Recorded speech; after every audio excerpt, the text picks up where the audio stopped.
ओम नमः शिवाय। दोस्तों, आप सभी का स्वागत है आपके अपने चैनल ज्ञान दर्पण सागर पर। प्रिय दर्शकों, आज की जो कहानी है, आज का जो प्रसंग है, वह बड़ा ही ज्ञानवर्धक है। प्रिय दर्शकों, आज के वीडियो में मैं आपको जो कहानी सुनाने जा रहा हूँ, यह एक कौवे की कहानी है। जिस कहानी में एक कौवे ने ऐसी ज्ञानवर्धक 4 बातें बताई है, उसको भी कि यह ज्ञानवर्धक बातें जो आपको वह सीख देकर जाएंगे जो आपने कभी सोचा भी नहीं होगा। यह कहानी बहुत ही ज्ञानवर्धक एवं प्रेरणादायक है। वह कौन सी 4 बातें हैं जो कौवा ने बताई है? क्योंकि प्रिय दर्शकों, किसी ने कमाल की बात कही है कि चाहे भूखे मर जाना पर इन 4 लोगों से कभी मदद की भीख मत मांगना। तो प्रिय दर्शकों, वह कौन से 4 लोग हैं जो कौवा ने बताए हैं कि भूखे मर जाना, इनसे कभी मदद की भीख मत मांगना। आइए जानते हैं इस कहानी के माध्यम से। प्रिय दर्शकों, एक समय की बात है कि किसी जंगल में एक बार सूखा पड़ गया। उस जंगल में बारिश के मौसम में भी पूरे साल बारिश नहीं हुई। जंगल में एक बूंद पानी भी नहीं बरसा था। वहाँ पूरी तरीके से सूखा पड़ चुका था। इसीलिए जंगल के रहने वाले जानवरों के लिए, पशु पक्षियों के लिए कोई भी खाने की व्यवस्था नहीं रही थी। सब भूखे मर रहे थे। जानवर, पशु पक्षी धीरे धीरे उस जंगल को छोड़कर दूसरे जंगल की ओर जाने लगे थे, दूसरे राज्य की ओर जाने लगे थे। प्रिय दर्शकों, उसी जंगल में एक कौवा का जोड़ा रहता था। वह कौवा का जोड़ा एक वृक्ष की डाल पर बैठा हुआ था। कौवी बहुत ही भूखी थी क्योंकि 3 दिन हो गए थे कौवा कौवी लिए कुछ खाने को नहीं था। कौवी बैठी बैठी इधर उधर निहारती है कि कहीं कुछ खाने को दिख जाए। तब तक क्या होता है कि कुछ वृक्ष के नीचे एक लोमड़ी अपने मुंह में मांस का टुकड़ा दबाकर ले आती है। वो भी उसे देखती है तो उसके मुंह में पानी आ जाता है। तो कौवी जो थी, लोमड़ी से कहने लगी कि है लोमड़ी बहन, मैं 3 दिन से भूखी हूँ। बहुत बड़ी मेहरबानी होगी अगर आप इसमें से थोड़ा सा मांस का टुकड़ा हमको भी दे दो। हम 3 दिन से भूखे हैं, हमारी भूख शांत हो जाएगी, नहीं तो मैं मर जाऊंगी। प्रिय दर्शकों, लोमड़ी ने देखा कौवी की तरफ कि कौवी अपने पति के साथ बैठी है। लोमड़ी तो बहुत चालाक थी। यह तो आप जानते हैं कि लोमड़ी बहुत चालाक होती है। लोमड़ी ने विचार किया, इस मांस के टुकड़े से तो मेरा पूरे तरीके से पेट भी नहीं भरेगा और यह अच्छा मौका है। इस कौवी को अपने पास बुलाती हूँ और जैसे ही यह कौवी पास में आएगी, इसको मार दूंगी और खा जाऊंगी, जिससे मेरा पेट भर जाएगा। प्रिय दर्शकों, फिर लोमड़ी ने कौवी से कहा कि कौवी, घबराओ नहीं, तुम नीचे आ जाओ और तुम मेरे पास में ही बैठकर मेरे साथ यहाँ मांस का टुकड़ा खा लेना। यह सुनकर वह कौवी तैयार हो जाती है और जब कौवी लोमड़ी के पास जाने को दो होती है तो कौवा, उसका पति, उसे रोक लेता है। कौवा कौवी से कहता है कि अरे पागल हो गई हो क्या तुम कहाँ अपने दुश्मन के पास जा रही हो? यह बहुत चालाक है। यह तुम्हारे जाते ही वह मांस का टुकड़ा छोड़ देगी और तुम्हें मार कर खा जाएगी। कौवी कहती है कि नहीं पिया जी, मैं जाऊंगी, मुझे बहुत भूख लगी है। वह लोमड़ी बहुत अच्छी है, मुझे नहीं मारेगी। उसने मुझे साथ में बैठकर मांस का टुकड़ा खाने के लिए बुलाया है। कौवा कहता है, तुम ऐसे नहीं मानोगी, यहीं रुको, मैं तुम्हें एक दास्तान सुनाते हैं, तब तो तुम जरूर समझोगी कि हम क्या कहना चाहते हैं। पहले ध्यान से मेरी इस बात को सुनो, उसके बाद भी अगर तुम्हारा मन हो तो चले जाना। इसके बाद वह कौवी डाल पर ही बैठ जाती है और कौवा की बात सुनने लगती है। नीचे लोमड़ी उसका इंतजार करती हुई खड़ी रहती है। कौवा कहता है, सुनो कौवी, कुछ समय पहले की बात है। इस जंगल में एक बहुत ही बड़ा बरगद का पेड़ हुआ करता था। उस पर एक तोता का परिवार रहता था, जिसमें तोता और उसकी पत्नी दोनों थे। वह बरगद के उस पेड़ के एक खोन में रहते थे और उसी बरगद के पेड़ में एक और खो था, जिसमें एक सर्प रहता था। इधर वह तोते की पत्नी तोती जो भी अंडे दिया करती थी, तो वह सर्प उन अंडों को खा जाया करता था और कभी कभी तो अंडों में से निकले हुए तोते के बच्चों को भी खा जाया करता था। इस बात से तोता और तोती बहुत ही परेशान थे। वह कई बार से कोशिश कर रहे थे कि शाम से अपने बच्चों को बचा सके, परंतु जब भी वह खाना लेने कहीं जाते तो सर्प आता और उनके घोंसले में से अंडे खा लेता। यह देख करके तोती बहुत परेशान हुआ करती थी। एक दिन वह दोनों, तोता और तोती, उस पर की डाल पर बैठकर रो रहे थे। तभी उन्हें रोता देखकर उस पेड़ की डाल पर एक नीलकंठ आकर बैठ जाता है। नीलकंठ उन्हें देखकर बोलता है, अरे तुम दोनों क्यों रो रहे हो? तोती, तुम्हें क्या हुआ? तुम क्यों रो रही हो? तब तोती ने अपनी सारी दास्तान नीलकंठ को सुना डाली और कहा, मेरे साथ ऐसा कई बार हो चुका है। मैं जब भी अंडे देती हूँ तो बहुत सर्प आता है और मेरे बच्चों को खा जाता है। वह सर्प इसी पेड़ की दूसरी खो में रहता है। वह हमारे जाते ही घोंसले में आकर बच्चों को खा जाता है, अंडों को खा जाता है।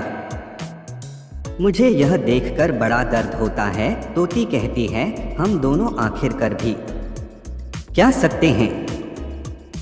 हम दोनों उससे अपना बदला भी नहीं ले सकते हैं। वह बहुत ही खतरनाक है, बहुत ही जहरीला है। अगर हम उससे बदला लेने गए तो वह हमें भी मार डालेगा। हम दोनों इस बात से बहुत परेशान हैं। नीलकंठ को डोट उस तोती की बात सुनकर बड़ा तरस आ जाता है और नीलकंठ उस तोती से कहता है कि तुम मेरे साथ चलो, यहाँ पास में एक तालाब है, हम वहाँ से मछलियाँ पकड़ कर लाएंगे। तोती कहती है कि मैं कुछ समझी नहीं भाई, आखिर मछली लाने से क्या होगा? तब वह नीलकंठ समझाता है कि जब दुश्मन भारी पड़ जाए, जब शत्रु पहलवान हो, बड़ा हो और उससे जाकर लड़ना असंभव हो, तब उसे बुद्धिमानी से हराना चाहिए। तोती ने कहा, वह कैसे करेंगे? तो नीलकंठ समझाता है कि हम पास वाले तालाब में मछलियां पकड़ कर लाएंगे और उसी के थोड़ी दूर पर एक नेवले का बिल है।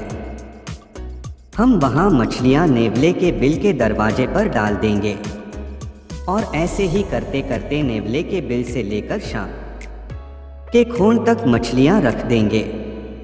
नेवला मछलियां खाते खाते यहाँ तक आ जाएगा और जैसे ही वह सर्प को देखेगा तो वह सर्प को मार देगा।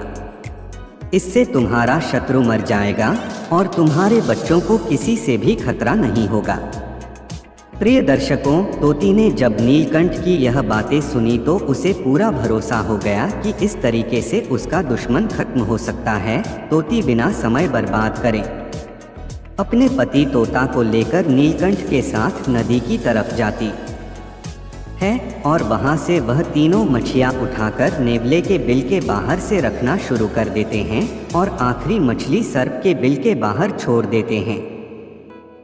इसके बाद पेड़ के ऊपर जाकर बैठ जाते हैं और इंतजार करते हैं कि नेवला बाहर आएगा और मछलियों को खाते खाते सर्प के बिल तक पहुंच जाएगा। उधर जब नेवला अपने बिल से बाहर निकला तो उसने अपने बिल के बाहर एक मछली पड़ी हुई देखी, तो वहां मछली देखते ही बहुत खुश हो गया और भगवान का शुक्रिया अदा करने लगा। वह कहने लगा कि हे भगवान, बहुत बहुत धन्यवाद कि आपने आज भोजन मेरे घर तक पहुंचा दिया। वह नेवला उस मछली को बड़े चाव से खा जाता है। उसके बाद जैसे ही नेवला और आगे बढ़ता है तो उसे एक और मछली मिलती है। वह उस मछली को भी खा जाता है। ऐसे ही खाते खाते नेवला आखिरी मछली तक पहुंच जाता है जो कि सर्प के बिल के बाहर रखी थी। वह नेवला सोचता है कि यह जरूर किसी की साजिश है। किसी ने जानबूझकर मछलियों का ऐसा जाल बिछाया है। यही थोड़ी देर बैठता हूँ और देखता हूँ कि यह किसकी साजिश है। वह नेवला सांप के बिल के बाहर ही बैठा रहता है और इंतजार करता है कि यह बिल किसका है, किसने मुझे जाल में फंसाया है। तभी वह देखता है कि बिल में से एक सर्प बाहर आ रहा है। प्रिय दर्शकों, सांप और नेवले तो बड़े दुश्मन होते हैं। वह नेवला समझता है कि अच्छा, इस सर्प ने मुझे अपने जाल में फंसाया। इसके बाद सर्प और नेवले में भयंकर घमासान होता है और आखिर में नेवला सर्प को मार डालता है और खा जाता है। यह देखकर तोती बड़ी खुश होती है और डाल से चिल्लाने लगती है, धन्यवाद नेवला, धन्यवाद नेवला, आपने हमारे दुश्मन को मार डाला। तोती सारी दास्तान सुनाती है। नेवला यह देखकर समझ जाता है कि यह तोती का बिठाया हुआ जाल था। इसने मेरा इस्तेमाल किया है। वह तोती से कहता है कि वहीं से धन्यवाद दोगी। क्या नीचे आकर धन्यवाद दो प्रिय दर्शकों। वह तो थी खुशी के मारे बिना कुछ सोचे समझे नीचे चली जाती है और नेवले के पास जाकर बैठ जाती है। परंतु प्रिय दर्शकों, वह नेवला उसे भी मार देता है, उसे भी खा जाता है। यह सब तोता ऊपर बैठकर देख रहा था। वह सोचता है कि एक दुश्मन से तो पीछा छूटा नहीं कि दूसरे दुश्मन ने मार डाला।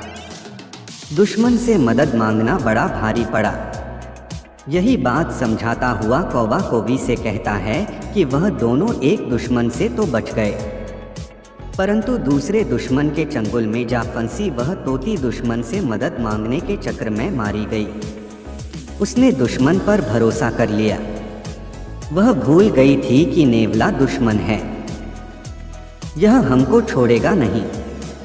इसलिए कौवी, तुम नीचे ना जाओ, यह लोमड़ी हमारी दुश्मन है, यह जरूर तुमको मार देगी और भूलकर भी इन 4 लोगों से कभी मदद की भीख नहीं मांगनी चाहिए। कौवी ने पूछा, वह कौन से 4 लोग हैं जिनसे हमें कभी भी मदद नहीं मांगनी चाहिए? तो कौवा समझाता है कि पहला वह जो आपका दुश्मन है। अगर दुश्मन से आप मदद की भीख मांगने के लिए जाएंगे, सुबह दुश्मन कभी आपकी मदद नहीं करेगा, उल्टा आप पर वार कर देगा, आपको नुकसान पहुंचाएगा, आपको मार भी देगा। इसलिए दुश्मन से कभी भी मदद की भीख नहीं मांगनी चाहिए। दूसरा व्यक्ति है अभिमानी, घमंडी। अभिमानी व्यक्ति के पास भी कभी मदद की भीख मांगने नहीं जाना चाहिए, क्योंकि अगर आप भी अभिमानी व्यक्ति के पास मदद मांगने गए तो वह भी आपका अपमान कर देगा, आपको शर्मिंदा कर देगा। तीसरा व्यक्ति जिसके पास आपको मदद की भीख मांगने नहीं जाना चाहिए, वह है कपटी व्यक्ति, क्योंकि कपटी जो होते हैं वह कपट भरे ही शब्द कहते हैं और कपट जरूर करते हैं। मदद तो नहीं करेंगे लेकिन अपने कपट से कहीं ना कहीं फंसा लेंगे, तुमसे फायदा ले लेंगे और तुमको छोड़ देंगे, जिससे तुम्हारा बहुत बड़ा नुकसान हो जाएगा और तुम्हें पता भी नहीं चलेगा। इसलिए कपटी से भी कभी मदद मांगने नहीं जाना चाहिए।